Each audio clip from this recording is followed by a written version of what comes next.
M. The Tamarind Tree. Brij v. Lol. Jayla hi jism jahan dilbi jal gaya haga kuredi, ho jo abrak just kia hi. If the body is burnt, so must have been the heart. Why rake the ashes now? What is the search for? Galib. I 1962. The tamarind tree was struck by lightning and razed. Father cried inconsolably. His indentured father had died a few weeks earlier, and now the tree was gone. We children had no idea about the cause or the depth of his grief. It was not until many decades later that I discovered through a circuitous route of conjectures, assumptions and reflections that the tamarind tree ground was terra sacra for father, a place of special memories linking him to another past in time. Father was not much of a talker, parsimonious with his emotions like most men of his generation, except when angry. Our conversations, if any, were perfunctory, more in the nature of brisk instructions from him about household chores to be completed before and after school. But that sight of a grown-up man crying like a child remained with me through all my many long years of research and writing about our past. I can still recall father's tattered, wet, khaki clothes clinging to his body as he stood in the drenching rain in the middle of the compound muttering words of loss and regret which I have now forgotten. I picture him having his head shaved and his usually well-tended, luxuriant mustache permanently reduced to a stubble, as is customary following bereavement, and the village old-timers gathering at our place for a week-long period of Ramayana recital 1 and devotional singing, all ending in a communal vegetarian feast. The details would well up whenever the subject of indenture arose. The tamarind tree was on the banks of the Whalvu River, about a mile down the hill from the headquarters of Labesa's Tua sector office of the Colonial Sugar Refining Company, CSR, the main employer of Indian indentured labor in Fiji. My very vague memory is of a tall, gnarled tree, vine-wrapped, standing forlornly in overgrown grass, abandoned. But I saw it when its glory days as the Ada, the gathering place, of the Jermatias, descendants of indentured laborers, had long been over. For father, it was different. The tree had been there for as long as he could remember. It took him back to his own childhood in the immediate post-indenture days of the 1920s. How the tree came to Tua no one really knew. People said it was brought by the early Jermatias sometime in the mid-1890s when cane came to Labesa. Others thought it arrived much later with the South Indians. Tamarind is an essential ingredient in many South Indian dishes. But the question of origin was moot now. Who brought the tree, when, or how did not really matter much to people of father's generation. What mattered was that it was a mulki tree, a plant from the original homeland, and therefore special. Tua was one of the CSR's earliest sectors in Labesa, and one of the largest and the most prosperous, so people said, full of sturdy thatched homes, solid all-weather roads and rich red soil. Aya, my grandfather, completed his indenture there as a stable hand for the company's draft horses. When it ended in 1913, he moved to Tabia some 5 miles away. But since there was nothing in Tabia then, he continued to walk to Tua to harvest cane, and work as a general laborer on the CSR estates, keeping his connection alive to the place where it had all started for him, the first leg of his Fijian journey. The tamarind tree was his touchstone, his indispensable site of communion with his fellow Jermatias living and dead alike. I realize now, decades later, why the tamarind tree was so fondly remembered by the old-timers, what it meant to them. The tree connected people to the past and served as a visible reminder of ancestral roots and roots. It was the initial point of entry for the new Jermatias to the Tua sector. 5 or 10 years later, it would be the final point of departure for those whose Gurmat had ended, and who were now moving out to newer settlements opening up all around Labesa miles away from the sugar mill at the Kawa River. The tree was the site of rest and respite from the relentless pace of plantation work. If the estate lines were decrepit and devoid of any sense of dignity and personal and social space, and full of the company's spies, the tamarind tree was a beacon of hope offering fleeting glimpses of freedom and opportunity on the other side of Gurmat. It was symbolically a source of renewal, rejuvenation and reassurance amidst all the confusions of dislocation and rupture. I have no doubt there were hundreds of tamarind, mango or banyan trees wherever Jermatias were to be found, in Fiji and other sugar colonies around the world, which were witnesses to their special moments of triumphs and tragedies. The departures provoked mixed emotion. 5 years of working together in mills, in the cane fields, as domestic servants, or as stable hands, and sharing the confined space in the lines, had bred a sense of companionship and camaraderie, a bond of friendship forged in circumstances of great adversity. That communal living, the security born of collective servitude, was coming to an end. No one knew where they might find land to settle, or when they might meet again. They would now be on their own, starting all over again, often without a helping hand. Virgin land would have to be broken and brought into cultivation. Dangers lurked around every corner: flood, fire, wild pigs, theft of property, coercion by fellow men, violence. New relationships would have to be established, often with complete strangers, and in unanticipated circumstances. New rules of social engagement would have to be developed, innovative ways found to minimize the inevitable frictions and conflicts in the newly emerging communities as people struggled to establish themselves and find a place they could call their own. There were good reasons for apprehension, but many also felt a palpable sense of relief that Gurmat was only a temporary detention, not a life sentence as they had feared. For them, the end could not have come sooner. The newly freed were encouraged by stories of men who had farms of their own, grew their own crops, and built solid homes. Some were reported to have become big leaders, even moneylenders, in some settlements. With the arrival of families, children would be married off, schools started, and ways found to give the nascent community a semblance of coherence and structure. In time, a new world would emerge, built with fragments from a remembered past, but always, in the early days, haunted by the fear of the unknown, and the unthinkable prospect of failure. As people said, with Tolstoy and wisdom, everyone shared in your prosperity, but if you failed alone. The comfort of a settled, supportive community was yet some way into the future. It was under the tamarind tree that the newcomers were inducted into the culture and mores of the local estate, their home for the next 5 years or more.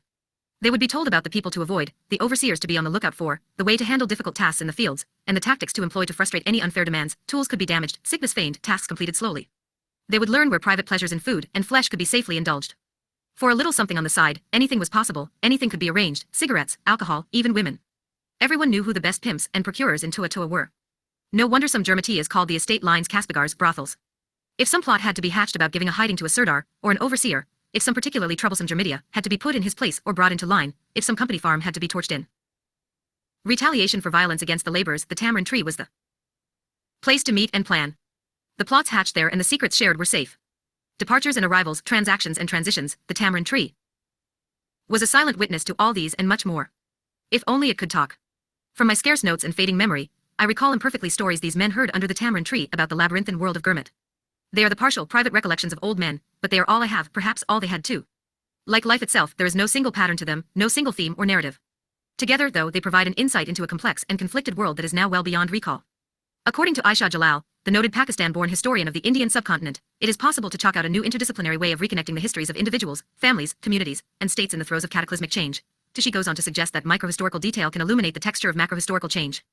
The cause of historical scholarship would be enriched, Jalal argues, if investigations of historical causation were put on a collision course with the reality of individual lived experience. This essay could be viewed as just such a collision course. As father talked, his memories came flooding back in a way that completely surprised him, releasing a floodgate of long-forgotten emotions. They were as vivid and clear to him as broad daylight. He remembered accompanying Aya to the Waleva market at the tamarind tree on Saturdays to sell the peanuts, maize, bean, and baigan he grew on his 10-acre farm.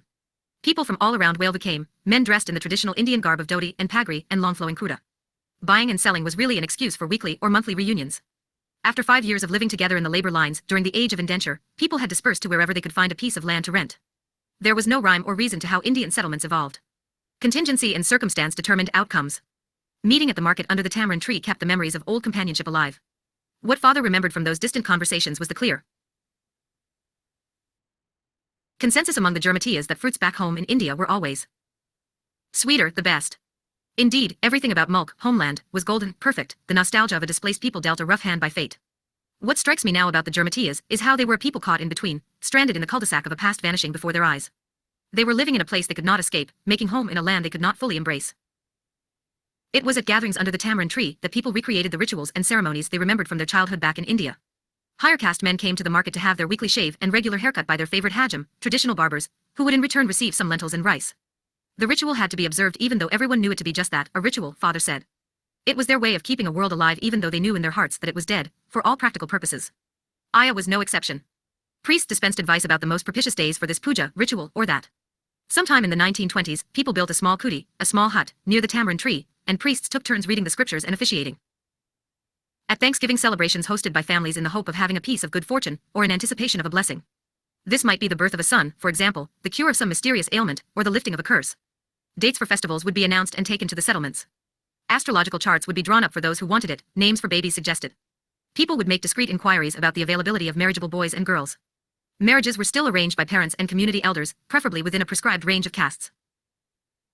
Caste rules were loosening and becoming unenforceable, but it was only a foolhardy man who would publicly breach community consensus about social mores and cultural practices. Father recalled the case of Herwa, who had unwittingly committed the heinous crime of selling a cow to a Muslim. It was automatically assumed that the cow would be slaughtered for meat. For Hindus, the cow was mother incarnate.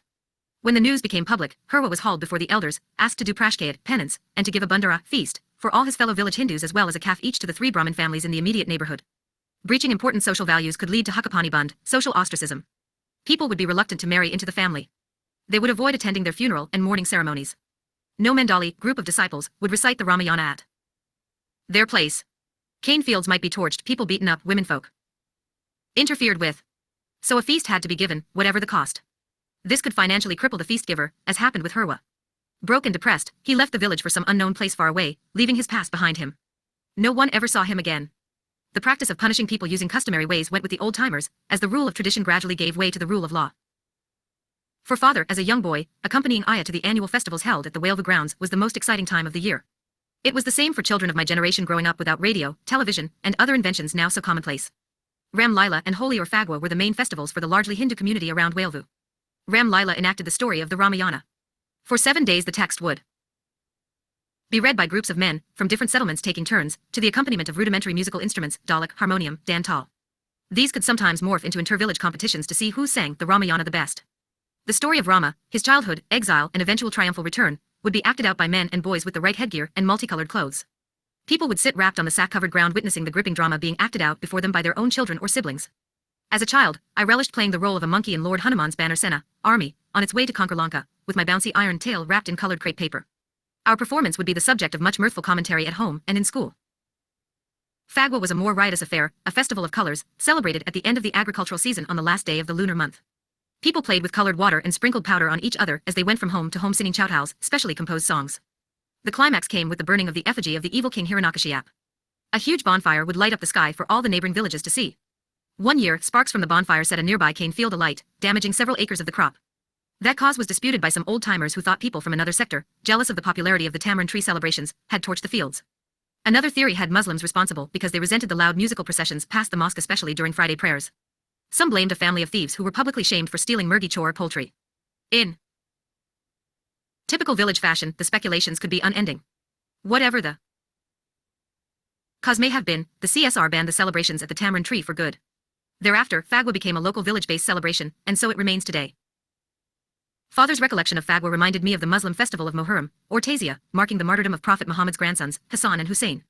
It was a public holiday in all the colonies which had taken advantage of Indian indentured labor. In the Caribbean, it was invariably associated with drunkenness. On that one day, people were allowed to let their hair down or, to change the metaphor, let off steam. Some latter-day social theorists see the drunken behavior as an act of resistance against the planters, but it was probably little more than another excuse to have fun. Was there similar license in Labesa? I asked father. Alcohol was restricted to a few well-known and well-connected Indians, and the restrictions were not removed until the 1960s.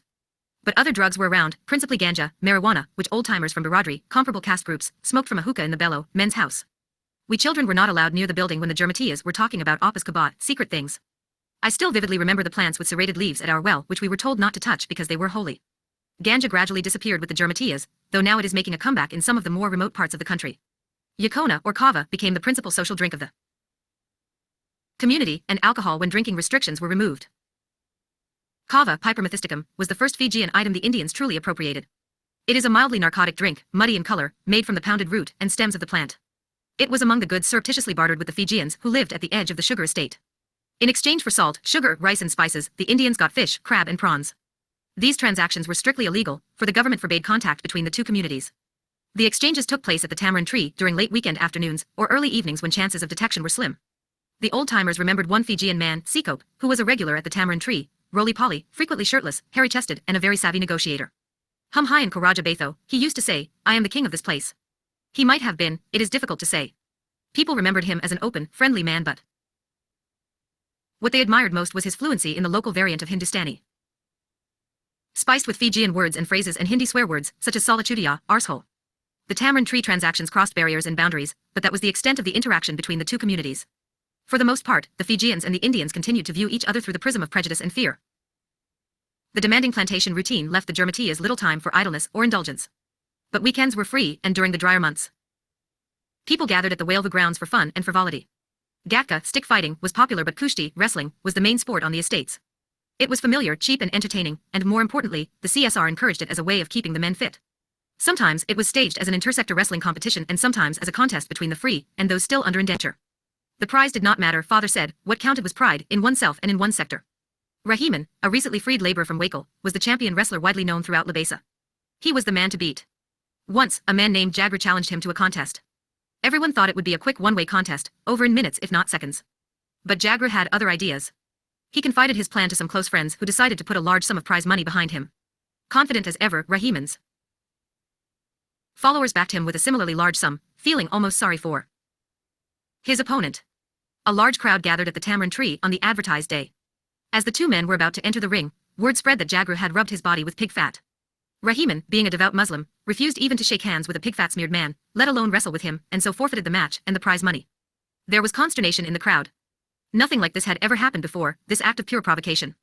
Some applauded Jagra's cunning audacity. How did he ever think of that, while others condemned his cowardly, potentially peace-disrupting act. The hornet's nest had been disturbed. Rahiman's Muslim supporters, especially those who had backed him, were outraged at Jagru's treachery and the insulting jeers and taunts of his supporters. Resentment had been building up among some Muslims who felt that Hindus were using their superior numbers to push them around. They were not being consulted on important decisions affecting everyone and were taken for granted. It was time to make a stand before they were reduced to nothing. The very next day, they slaughtered a calf in full view of some Hindu women washing clothes at the edge of the Wailvu River and began skinning the carcass which was strung from the branch of a mango tree. News of the slaughter spread like the proverbial wildfire in Wailvu and beyond. For Hindus, slaughtering cattle was bad enough, but doing it in such a brazen manner was provocative in the extreme. Frenzied meetings were held by both sides, and solemn oaths taken to teach a lesson that would not be forgotten for generations. Knives were sharpened and stones and sticks gathered for the inevitable bloody showdown. Someone even had a bucketful of pig's blood to throw down the wells of Muslims, for whom the pig is the filthiest of all animals, and with which any form of contact is haram, forbidden. The whole community was on tenterhooks. Nothing less than their collective honor, was at stake, and it had to be defended with blood, if it came to it. Lines in the sand could be drawn so easily, and the gauntlet thrown down without a second thought.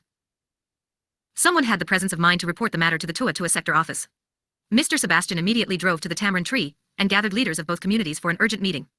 Mr. Sebastian was trusted as few other overseers were. Unable to pronounce his name, people had dubbed him Mr. Sebas Chand. He had been at Tua for several years. This is CSR land, he told the leaders, and no disturbance would be tolerated on it. What will the other sectors think? Have you thought of the reputation of this place, your reputations? Do you want to go to jail for something stupid such as this? Badmashi Bund, he declared, stop this nonsense. No more kushti from now on. Kushti caught him, he said with an air of finality as he got up to leave. Tum sab ger jayo or chup batho, now you all go home, and do not disturb the peace. Ji Sahib, yes, sir, people said, feeling suitably chastised. Everyone breathed a sigh of relief that a certain bloody confrontation had been avoided. The leaders regretted the foolishness of their reckless hot-headedness and agreed not to allow things to develop to this stage in future.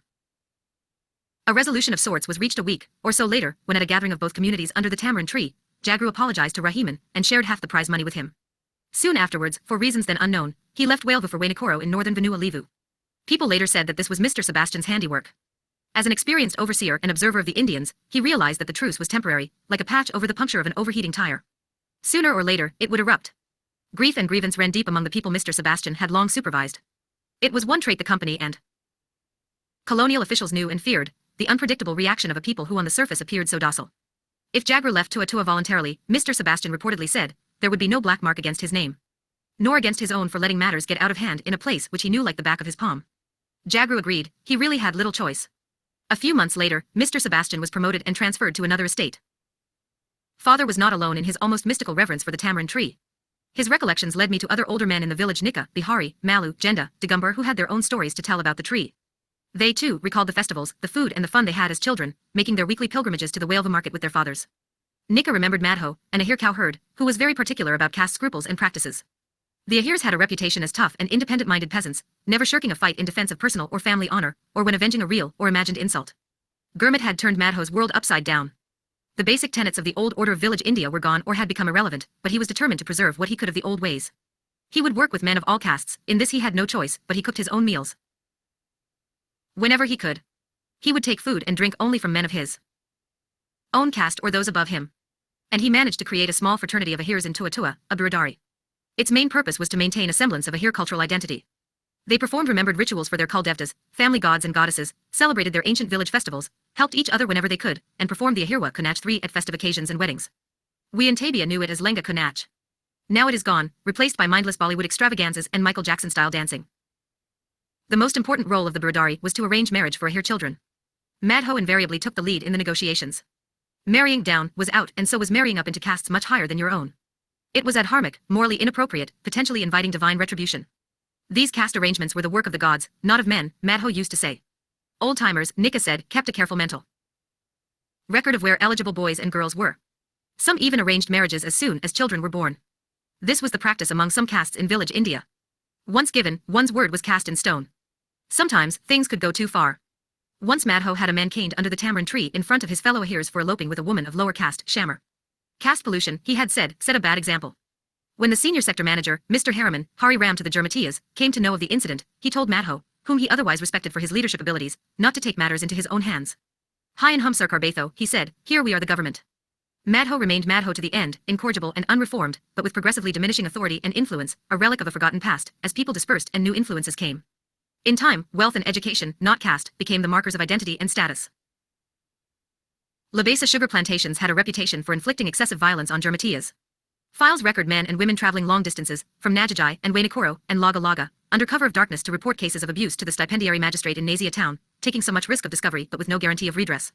Indian sirdars, foremen, oral tradition had it, were the linchpins of the system, who played pimps and procurers for their masters. In return, they received small favors allowing them to make extra money on the side, such as running the estate store or doing minor money lending.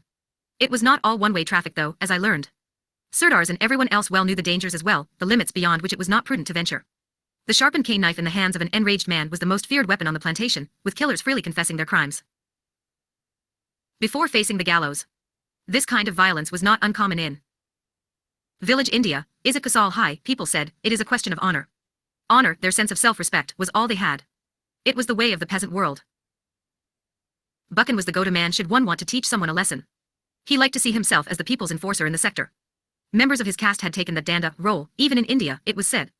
Perhaps he was from one of those criminal tribes Europeans had written so much about. Buchan looked the part too, people said, dark, tall, broad-chested, with a face full of week-long growth and stylishly twirled mustache. He would take care of the offender for a little something. The attack had to be carefully planned over weeks to avoid detection, especially as the lines were full of CSR eyes and ears. And it had to be proportionate to the offense given or crime committed. An unwritten code of conduct was observed, even on remote Fijian plantations, perhaps a remnant of village India. Buchan had 4 or 5 henchmen who were like blood brothers to him. They would meet under the tamarind tree at night in complete secrecy. The nature of the offense would be ascertained and the appropriate punishment determined. Then, over the next few weeks, the movements of the offending man would be closely but unobtrusively monitored, the route he took to work, the time he returned to the barracks, who his close friends were. Kabardari, alertness, was the name of the game. The man giving offense this time was Sukha, the sirdar who liked to make a cheek pass at the women who worked under him. He had an eye for Janakia, Jagan's wife, making sexually suggestive remarks within her hearing, casually letting his hand roam over his crotch while giving her orders for the day's fieldwork. Jagan himself was helpless to do anything. If he remonstrated, he would be isolated from the rest of his co-workers, given a heavier task and perhaps even whipped. He had seen that happen too many times to too many men to take the risk. He knew that no one would come to his assistance, as they all feared Sukha's whip hand, and even more, the overseer's boots. Overseer-sirdar collusion was common enough on the plantations, and it was the deadliest of all the possible permutations and combinations of men. Jagan pleaded with Buchan to save his Izzat. I have no one here. You are my bap, dada, he said. My benefactor, sir. He would do anything for him in return, even sacrifice his life for him. Buchan agreed to take a bottle of rum and 2 fat roosters for this relatively easy assignment, and a plan of attack began to be hatched at the tamarind tree over several nights. On the designated day, Buchan and his men agreed to go to the remotest part of the estate to clean out the overgrown drains in preparation for the rainy season. Sukha came to inspect the work at the end of the day as the sun was about to go down. It was then the men set upon him, dragging him deep into the cane field where no one could see or hear them. They pinned him to the rough ground and took turns urinating in his mouth, and all over his body, using the choicest swear words they could think of. Salamad Harkad, motherfucker, you are doing this to your own mothers and sisters. Haramal, bastard, what kind of janwar, animal, are you? Bonsriwala, son of a whore. Mutamilili, may you be mixed with earth. Next time, we will shove this lottie, heavy iron-bound stick, up your arse, they said menacingly. And then we will take good care of your wife while you watch. For good measure, they stripped him of his pants, and ordered him back to the barracks pantless. The humiliation was as complete as it was brutal. The next day, Sukha asked to be transferred to another estate. No one ever saw him in Tua again. From sirdars the talk moved seamlessly to sahibs, the overseers whom the Jermatias called kalambars, reportedly coined from the order they barked, call your number. Names were often recalled in formal form, Mr. Jones, Mr. Taylor, Mr. Davidson, the Burra sahibs and the Chota sahibs, the head and the junior overseers. Some were known only by their nicknames, such as Tom Adder, an overseer whose face was perennially red in the bright sun, Allah who seemed clueless most of the time, and Luka who had crude habits, farting loudly in public, and a penchant for using mispronounced Hindi swear words, especially about female genitalia. The overseers came in all shapes and sizes, people said, never fitting a single stereotype. If you did your work and completed your task, they left you alone, people said, but if you tried to be a smart arse, they would quickly find out and give you the hiding of your life, and you would become a marked man. Then you were fair game, your fate was sealed. Some overseers got very attached to the place where they worked and the people they supervised. Some would come to the tamarind tree, usually on a Sunday, to tell the people that they were being transferred to another sector and ask them to be as good with their successors as they had been with them. Sometimes those who had served in the sector for a long time would bring along a few loaves of bread and cans of jam, or donate a goat as parting gift, and people would give them homemade sweets, such as satua or lacticomithai, a particular favorite. Nothing was said, no promises made or extracted, but much was understood by both sides. Such strategic exchanges, some anthropologists might say, had powerful symbolic meanings and internal logic of their own, deployed at critical points to achieve desired outcomes. Probably. The Jermatias might have been simple people, but they were certainly not simpletons. Mr. Underwood was not one of those sharif, honorable overseers. He was a strange type, Dagumber recalled, a man of few words but free and furious with whips and fist, punching and kicking people whenever the mood seized him, screaming at the top of his screechy voice so that others heard him clearly. But that was not the worst thing about him, as there were many others around Labesa whose reputation for violence was just as bad. Underwood's real problem was that he had a taste for men. He would paw his prey in some isolated corner of the plantation and bugger them, certain that his victims would never publicly confess the assault for fear of shame. With time, Underwood got bolder and more brazen, and word of his bizarre behavior spread beyond Tuatua. Something had to be done. Even people from other sectors were beginning to make inquiries, never a good sign. No one had much respect for a man who had been buggered, a Gandu, who could not defend his own honor. There was nothing more shaming than being called a sector of effeminate Gandus. Buchan was approached. He convened a meeting under the tamarind tree, at which several people admitted sexual assault, including Mongol, whom Buchan regarded as a younger brother. They were Jahajibis, shipmates, from the Sangola. The assaults ascertained, the question was what the punishment should be. Buchan had no doubt that it had to be death, and a violent one at that. A lesson had to be taught that Mardnagi, Indian manhood, was not to be trifled with. On the designated day, Buchan and his men lay in wait as Underwood made his way on horseback to his favorite spot on the estate behind the mango tree. He fell to the ground when a huge stone hit him on the back of the head. The men dragged him to the middle of the cane field, and in a murderous rage hacked him to pieces.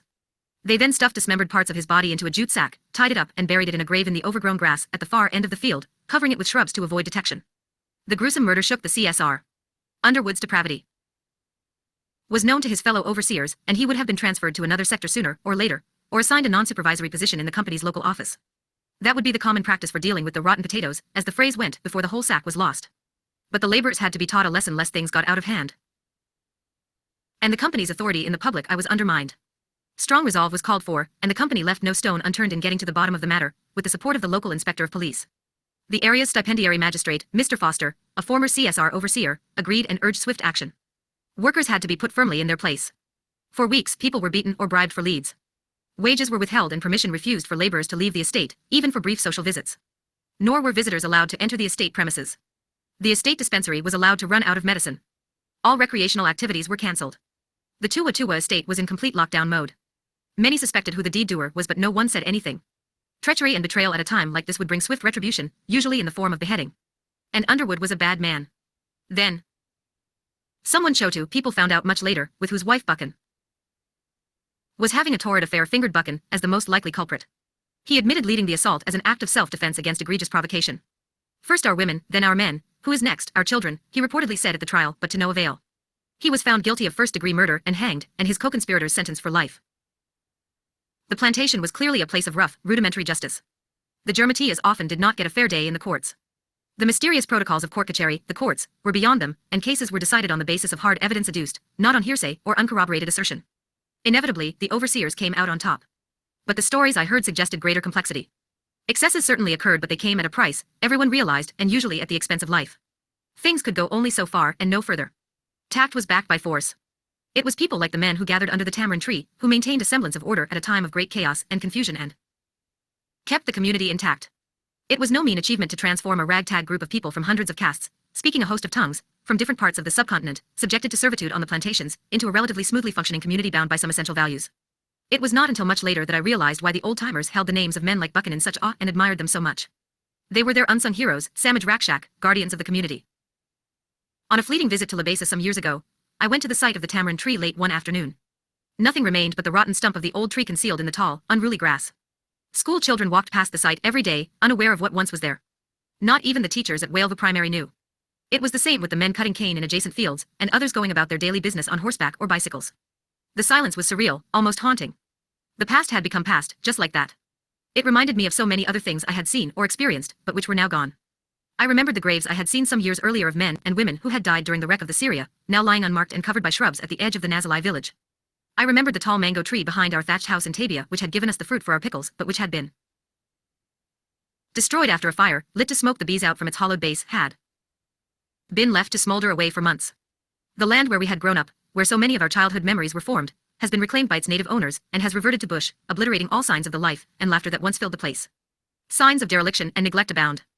That is typical of so many Indian settlements throughout Vanua Levu.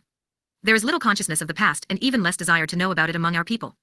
Everyone is trying to leave, hoping eventually to migrate overseas. My own links to Labesa have become tenuous over the years as members of our extended family have left the island to settle in other parts of Fiji. Tabia, the village where I grew up, is now a place of evanescent memories. All the old markers of special moments have disappeared.